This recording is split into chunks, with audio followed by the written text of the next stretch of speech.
자, 어쨌든 오늘은 본문이 이어지고 나서 수계식이 있을 겁니다. 근데 뭐 이렇게 사람이 없어가 어떡하나 수계식 할 사람이.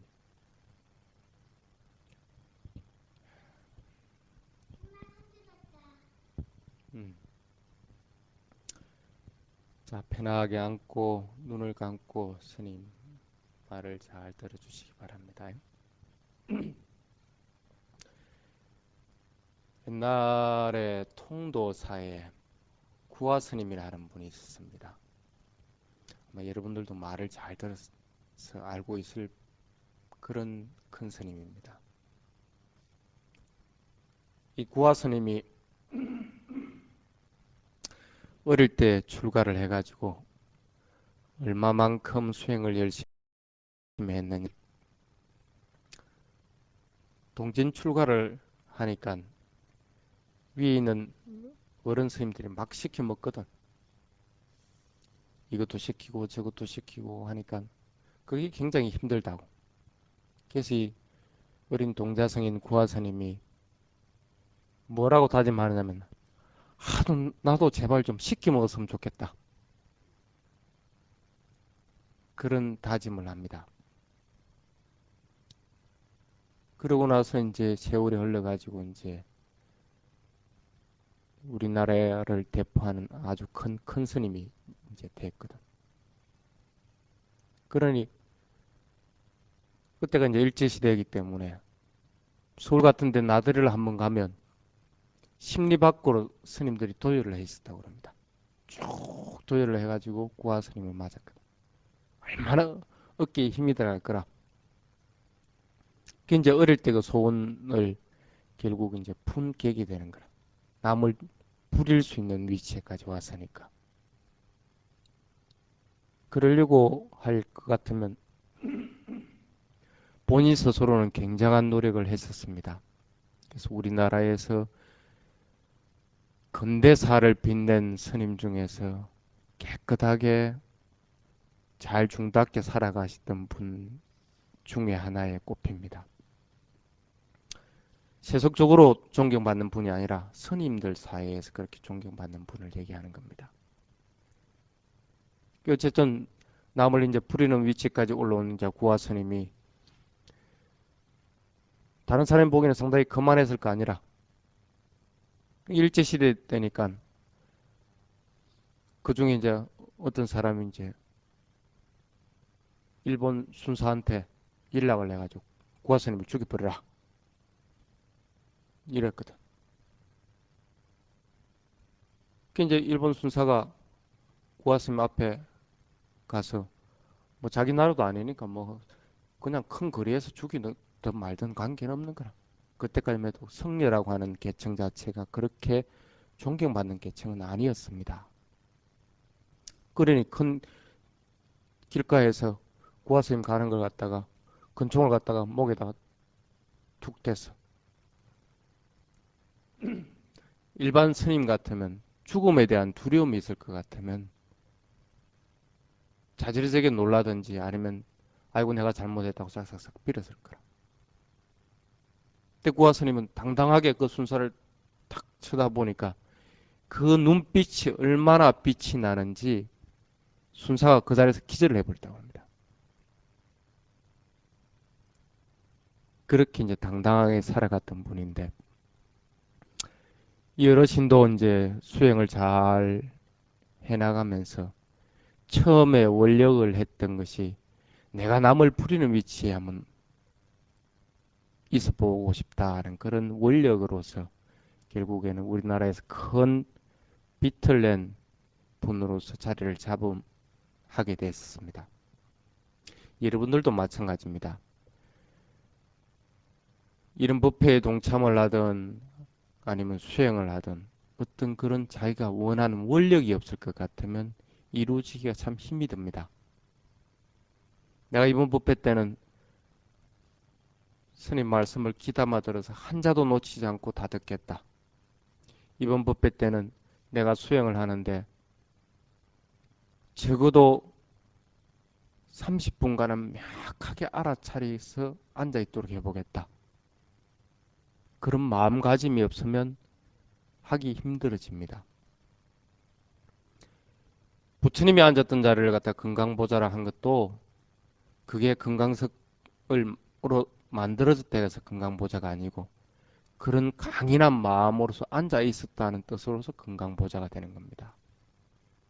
이렇게 스스로의 다짐들을 하고 원력을 세우지 않을 것 같으면 안 된다 하는 얘기를 먼저 하겠습니다.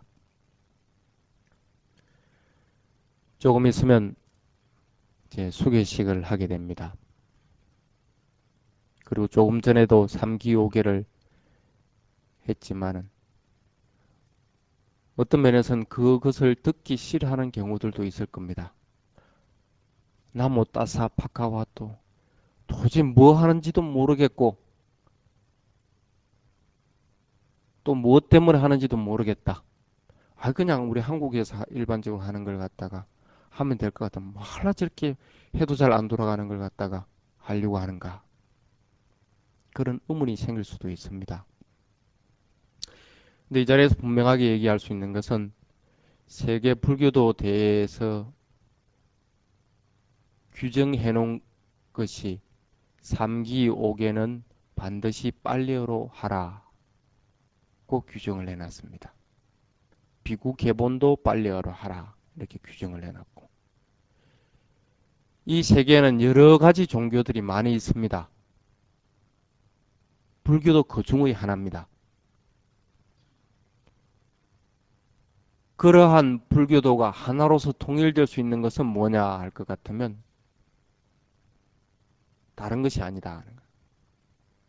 불교도임을 포망하는 말 이것이 하나로서 묶어주게끔 되어 있다.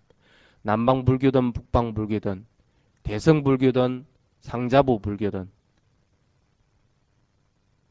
어떤 불교라고 하더라도 하나로서 불교도라는 이념으로서 묶어주는 것이 일반 제가신자에게는 3기와 5개 아니면 3기와 8개고 스님들에게는 비구계 그 다음에 3위계라고 하는 것들입니다.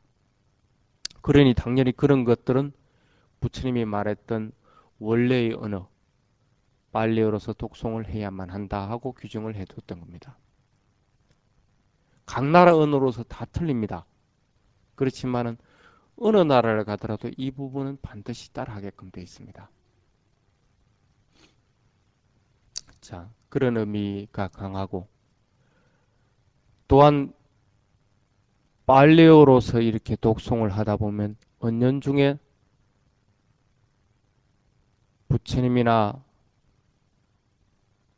부처님 법이나 성스러운 제자들에 대해서 알려고 하는 마음이 생기게 돼 있다는 겁니다. 그때가 언제냐 하면 법에 눈을 뜨려고 할 때 그때는 필히 여러분들이 알려고 합니다. 지금은 부땅 살아난가 참여해도 무슨 뜻인지 명확하게 알려고 하질 않습니다. 왜 부처님을 의지해서 나아가야 되는가? 이는 의문을 갖다 품어본 적이 그렇게 없었을 겁니다. 근데 이제 조금 지나다 보면 그런 의문을 분명하게 품게 돼 있습니다. 부처님 당시 때 인도에는 바라문교가 왕성하게 자리를 잡고 있었던 때입니다. 바라문교는 여러분들도 알다시피 바라문이라고 하는 특정 계층, 최상위 계층이 인도를 지배하게끔 만든 사회입니다. 그런 또 종교 집단이고. 그래서 리그베다나 아유르베다나 여러 가지 베다를 볼 것 같으면 바라문은 어디로 태어나느냐 하면 인간은 입을 통해서 태어나고 그 다음에 왕족 계급들은 오른쪽 옆구리를 통해서 태어나고 또 일반 평민들은 일반적인 자궁을 통해서 태어나고 하층민들은 발바닥을 통해서 태어난다. 이런 사설까지 정해놔놓고 그것을 진리이듯이 믿어왔습니다. 마찬가지입니다. 부처님도 왕족계급이기 때문에 태어날 때 어떻게 태어났습니까? 오른쪽 욕구를 통해서 태어난 거라.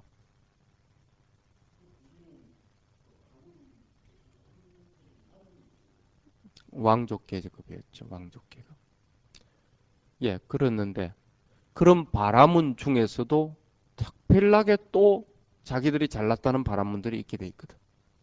그러니까 입을 통해서 태어나는 게 아니고 정수리, 머리 꼭대기를 통해서 태어난다 하고 하는 생각들을 가지고 있던 종족들이 있었습니다. 그러니까 얼마만큼 자존심이 강하겠어요. 그런 종족들은 부처님의 말씀은 귀에도 안 들어와. 왜? 바라문보다 낮은 계층의 왕족 계급이 출가를 해서 깨달음을 이뤘기 때문에 그분이 깨달음을 이뤘든 어쨌든 간에 내보다 하층 계급이다는 거지. 그러니 그런 부처님 말씀이 들어올 수가 없는 거라. 그러니까 바라문들은 바라문들끼리 똘똘똘똘 뭉칠 수밖에 없는 거라. 그렇다고 해가지고 바라문이라 해서 전부 다 또 바라문교를 믿었던 건 아닙니다. 그 중에는 또 부처님을 믿고 삼부를 의지해서 나가는 사람들이 있다는 거라.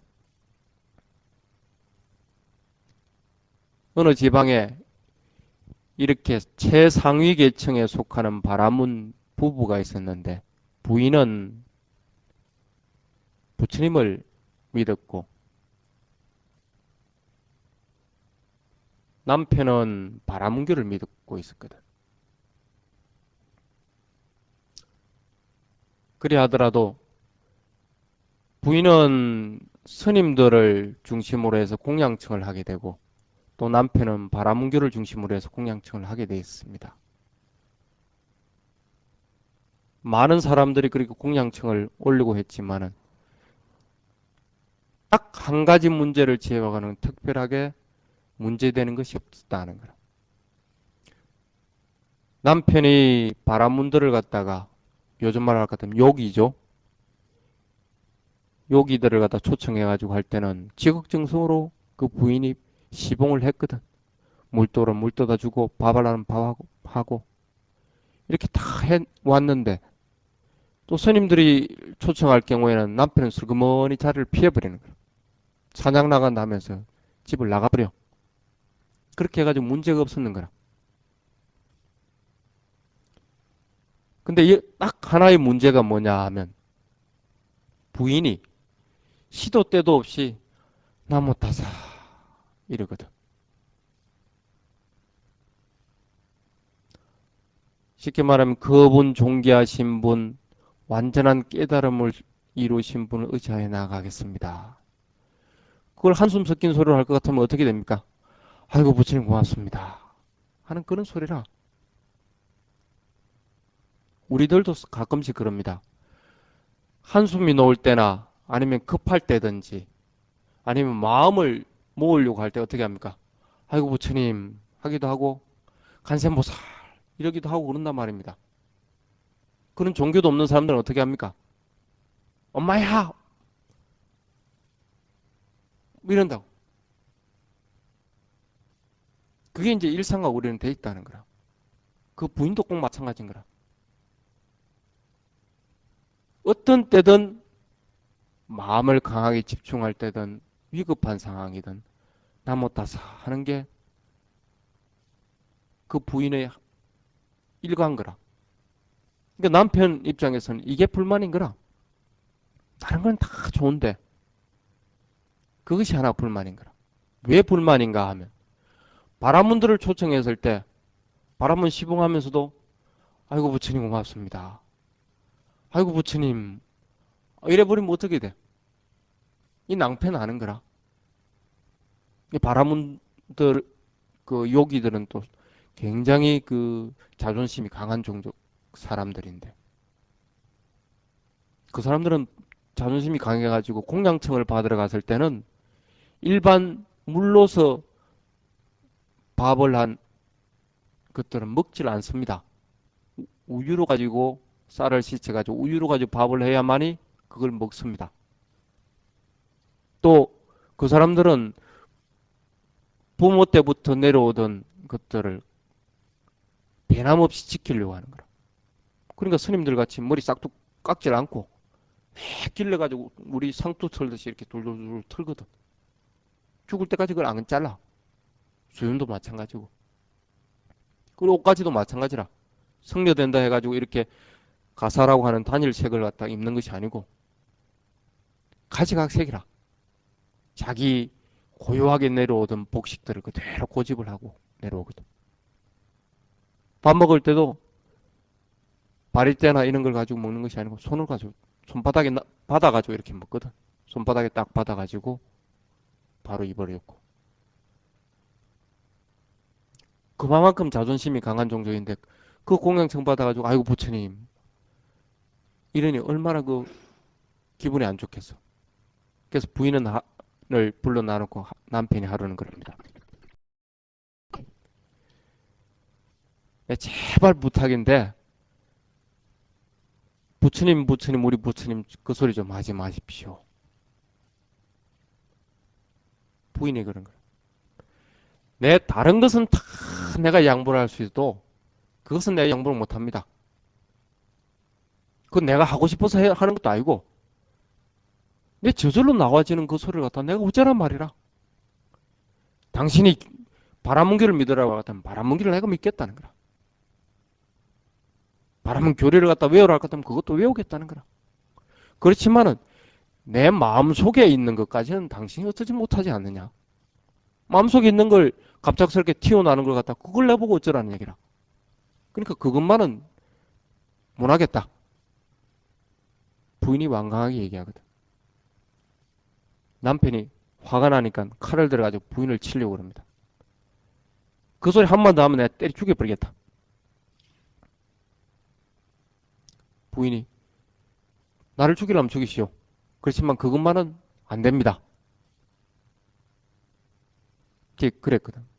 남편이 이제 많이 화가 나기도 했지만 그 부인이 그런 얘기를 할 수 있었던 것은 법에 대해서 명확하게 알고 있기 때문에 그런 얘기를 할 수 있었다는 겁니다. 도의 흐름에 든 자, 예륙가에 들었기 때문에 그 부분은 변할 수가 없는 거라. 그 부인이 도의 흐름에 든 부분은 마지막 부분에 해드리겠습니다. 그런 부인이었기 때문에 어쩌지를 못하고 화가 나더라도 이제 다음에 또 이제 바라문을 500명을 초청을 했다. 바라문들은 식사 때 초청을 받아올 것 같으면 스님들 같이 가부좌를 털고 앉는다든지 이렇게 하질 않습니다. 스님들은 500명을 초청을 해도 500명이 질서가 청량합니다. 지금도 마찬가지입니다. 맨 위에 스님부터 해가지고 쭉 범납순을 이렇게 앉게 돼 있습니다. 그러니 흐트러져 봐야 얼마나 흐트러지고 또 지멋대로라도 얼마나 지멋대로일 거라. 크게 어긋남이 없거든. 근데 바라문교는 각양각시이단 말이야. 파가 여러 파니까 내가 서로 잘났네 못났네 하기 때문에 그걸 통제하지 못하는 거라. 500명이 한꺼번에 있는 그런 바라문교가 있는 것도 아니고 여러 군데서 초청해 왔기 때문에. 그러니까 앉는 것도 제각각일 뿐 아니라 어떤 사람은 등을 보고 앉기도 하고 어떤 사람은 저쪽을 보고 앉기도 하고 반대로 앉기도 하고 각양각색이거든.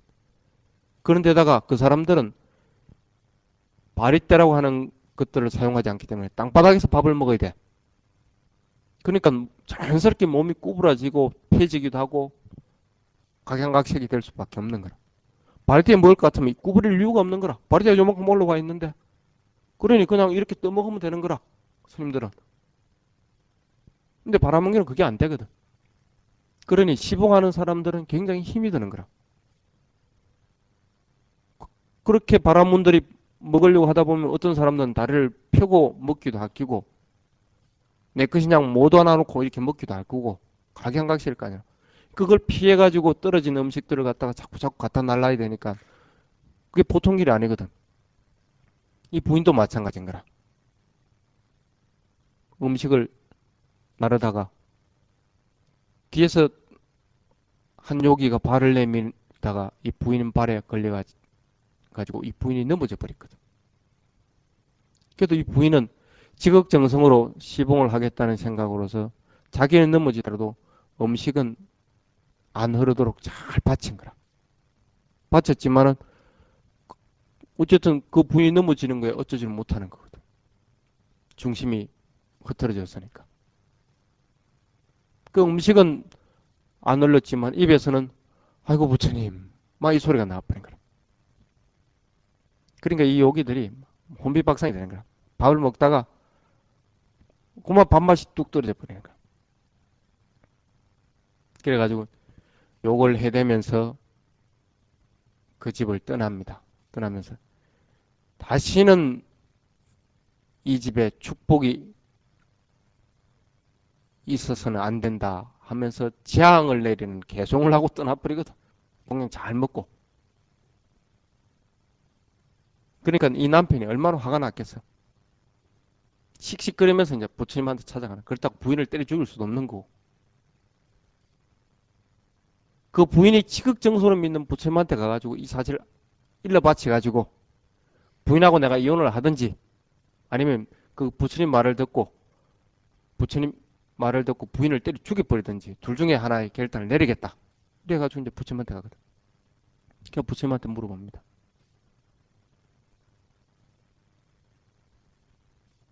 사문이여, 일반적으로 부처님을 존경해서 부르지 않을 때는 대부분 사문이라고 그럽니다. 사문이여, 무엇을 죽여야만이 내가 저녁에 잠을 편히 잘 수 있겠습니까? 무엇을 죽여야만이 내 집과 내가 근심 걱정 없이 살아갈 수 있겠습니까? 사문 당신은 뭘 죽였기 때문에 이렇게 고요하게 앉아 있습니까? 하고 이렇게 물어보거든. 부처님은 이미 이 바라문이 올 때 지혜의 눈으로 보고 이 사람이 무엇 때문에 오는가 하는 걸 다 훤하게 알고 있습니다. 바라문의 말 맞다나 부인을 죽여야만이 저녁에 편히 자게 되고 근심 걱정이 없는 것은 당연합니다. 이 남편 입장에서는. 안 그러면 부인하고 이혼을 하단. 이혼한다는 것도 꼭 마찬가지입니다. 죽이는 거와 마찬가지입니다. 한 번 결혼하면 다시는 결혼을 못하게끔 되어 있습니다. 그러니까 그 부인을 죽이는 건 마찬가지라.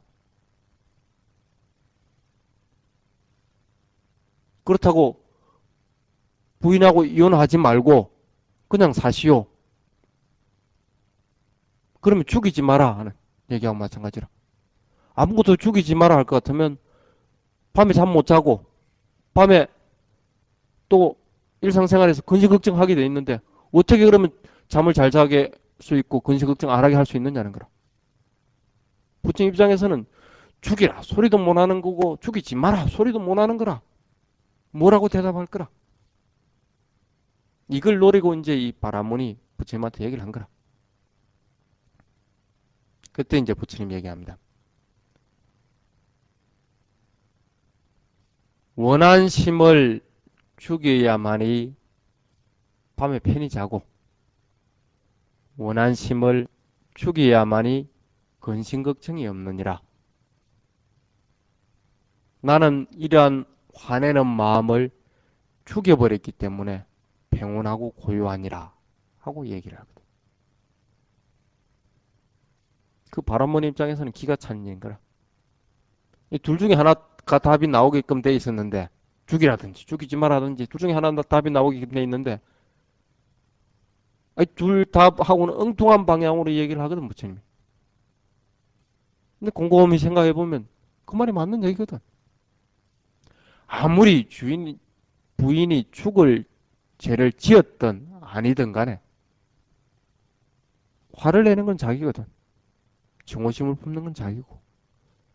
그렇게 그로 인해 가지고 잠 못 드는 것도 또 자기라. 근심 걱정하는 것도 자기고. 어떻게 하라는 얘기라. 다른 거는 내둬버리고 네 화내는 거나 잘 다스리라. 네 마음만 평온할 것 같으면 잠 못 잘 이유가 없고 근심 걱정할 이유가 없지 않느냐. 난 나를 잘 다스렸기 때문에 근심 걱정 없이 평온하고 고요하게 행복하게 잘 산다. 너도 그렇게 해라. 그런 얘기거든. 우리 주변에도 가끔씩 그런 것들이 있을 겁니다. 때려 죽이고 싶도록 미울 사람들이 있고 도저히 어쩌지 못하는 경우들도 있을 수가 있을 거라. 어떡할 거라? 그건 내버려 두라는 거야. 내버려 둬. 구슬을 하든 뭘 하든 내 능력이 닿는 상황일 것 같으면 가능하겠지만 안 되는 능력 가지고 그거 하고 다퉈봐야 아무 소용이 없다는 거라.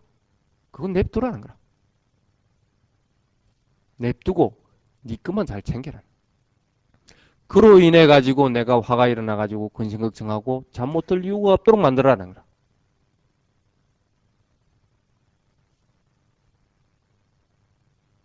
부처님의 그런 말을 듣고 이 바라문은 화들짝하게 놀랍니다. 어느 서성에게 물어보더라도 항상 이분적 법적으로 말했다는 거라. 이 서성이든 저 서성이든 어느 서성을 초청해가지고 문제에 대해서 얘기를 하든 이것은 이것이고 저것은 저것이다 하고 얘기를 했지 자기 스스로에게 문제를 갖다가 만들어서 자기 스스로가 그 문제를 갖다가 풀어나가라고 얘기한 스승이 없었다는 거라. 여기에 이 바라문은 부처님한테 고마움을 표하고 다른 것을 다 끊어버리고 부처님 제자가 됐다고 합니다. 마찬가지입니다. 이 부인도 부처님 제자가 됐던 것도 꽃기와 같습니다. 강인한 자기의 종족 그리고 성스러운 자기의 종족에 대한 자존심이 높을 대로 높아 있는 이 부인도 아무리 종족이 높고 하더라도 개개인의 행실이 똑 바르지 않을 것 같으면 그 무슨 소용이 있느냐? 그런 말씀을 부처님한테 들었거든. 들을래서 들은 게 아니고 지나가다 들은 거라. 가만히 생각해 보니까 그런 거라. 내 종족이 아무리 바라문 종족 중에서 최상위 계층이라고 하더라도 그것으로 인해서 내가 근심 걱정이 없고 또 죽음이 없는 상태로 이끌어 주느냐 하면 그렇지는 않거든. 내 종족들도 다 태어났다가 병들고 늙고 죽게 돼 있었고 나도 그렇게 되게끔 돼 있는 거라. 그러면 내가 젊었을 때 젊음을 유지하고 건강하게 살아가고 근심 걱정 없이 살아가려고 할 것 같으면 내 종족이 해줄 수 있는 부분이 아니라 자기가 해야 되는 부분이지. 그때 이 부인은 화들짝하게 깨달았습니다. 행동과 말과 마음에 따라서 높고 낮음이 구분되는 것이지 종족에 인해서 신분이 기천이 구분되는 것이 아니다 하는 사실을 갖다가 확연하게 압니다. 그래서 남에게 말도 못하면서 스스로는 열심히 노력을 합니다. 자기 스스로를 개발하려고. 그래서 다른 사람 눈치 봐가면서 부처님 말씀을 자주자주 들었거든. 듣다 보니까 내가 스스로 부처님의 진리를 이해할 수 있게 된 거라. 어느 날 가서 부처님 앞에 가서 얘기를 듣고 있는데 사성제의 진리에 대해서 쭉 얘기를 하고 있으니까 그것이 그대로 흰 빨래에 물이 들듯이 그대로 스며들어 버려요.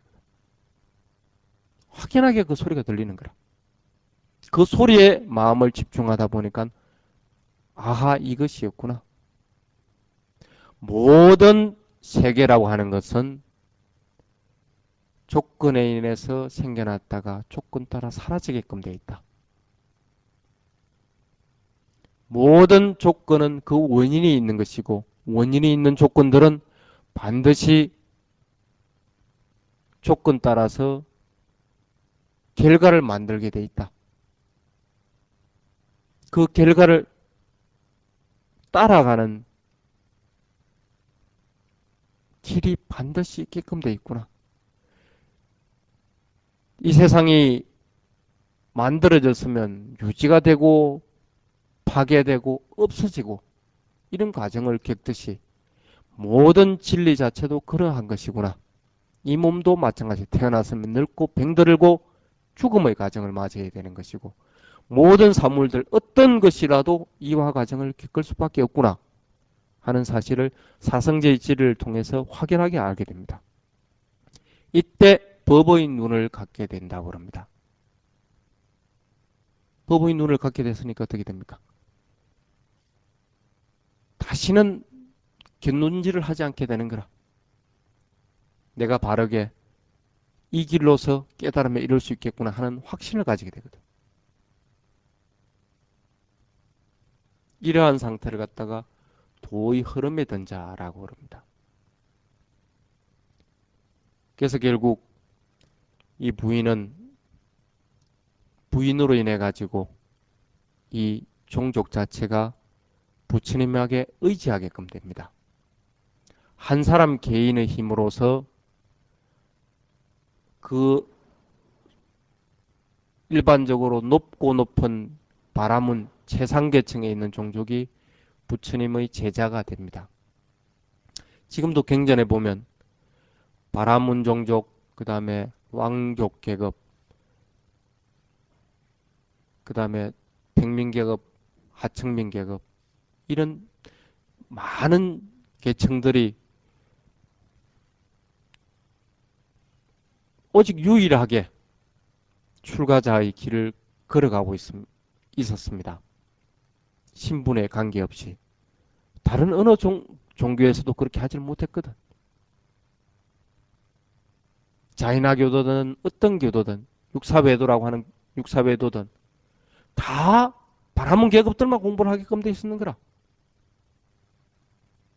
근데 부처님은 사성 계급을 획파를 해버렸거든. 그런 거 구분 없이 내 제자가 될 것 같으면 하나의 색을 띠게끔 돼 있다. 부처님 제자다 하는 하나의 색으로서 유지가 되게끔 돼 있었거든. 그랬지만은 분포적으로 봤을 때 바라문이 거의 25%에서 30%를 차지합니다. 그 계기가 됐던 것이 어떠냐면 단인산이라고 하는 종족. 이 종족의 이와 같은 일화로 인해 가지고 부처님 제자가 되게 되었습니다. 여기도 마찬가지입니다.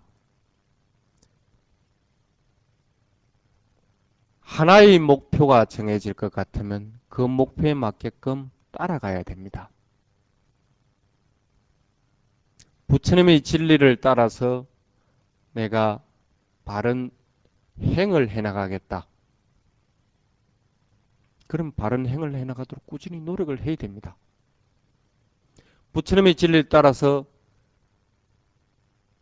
내가 완전한 깨달음에 이르도록 하겠다. 그 깨달음만 바라보고 앉아있을 것 같으면 아무것도 해나갈 수가 없습니다. 깨달음은 왜냐하면 멀리 있는 것이 아니기 때문에 바로 내 옆에 있기 때문에 내 옆에 있는 걸 어떻게 발견하느냐 하는 그 차이인 것 뿐인 거라. 그 발견하는 길은 어떤 것이라도 대상이 될 수 있다는 것.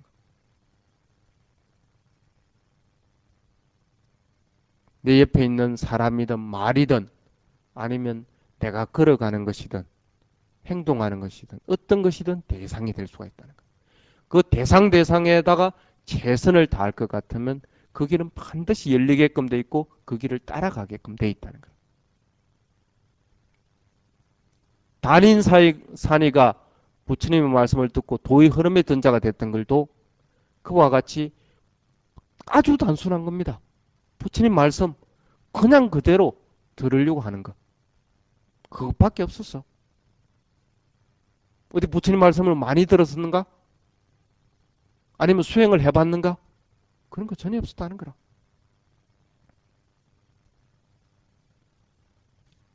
일철 다른 건 끊어버리고 딱 그 말씀만 들으려고 노력을 하고 집중을 하다 보니까 그 속에서 사물이 특성들이 드러나게끔 돼 있었다는 거예요.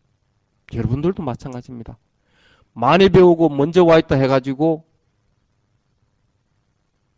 불교 신조로서 고참이 되는 것은 아니라는 거예요. 인제 들어왔더라도 바른 진리를 갖다가 얻고 깨달을 것 같으면 그분이 바로 장로라.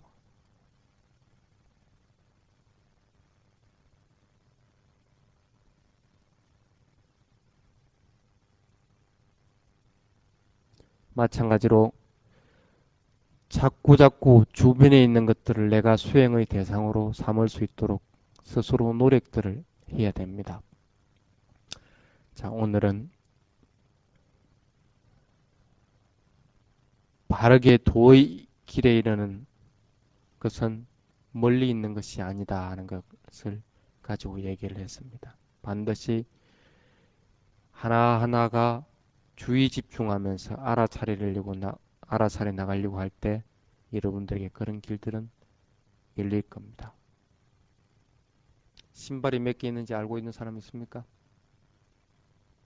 어떤 사람은 신발을 벗어놓고 왼쪽에 벗어났는지 오른쪽에 벗어났는지 그거조차 구분을 못하는 사람들도 많아 있어.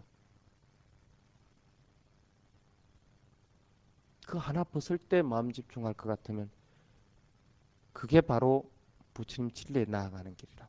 그 속에서 깨달음을 이루는 거라. 아난다 존자가 괜히 자리에 눕는 상태, 그 아주 짧은 찰나가 아니라 그 찰나간에 깨달음을 이루겠어요? 어떤 것이든 마음 집중해서 알아차리려고 했을 때 그 속에서는 부처님 진리가 열린다는 사실을 갖다가 명확하게 아시기 바랍니다. 마치고 바로 수계식 들어가도록 하겠습니다.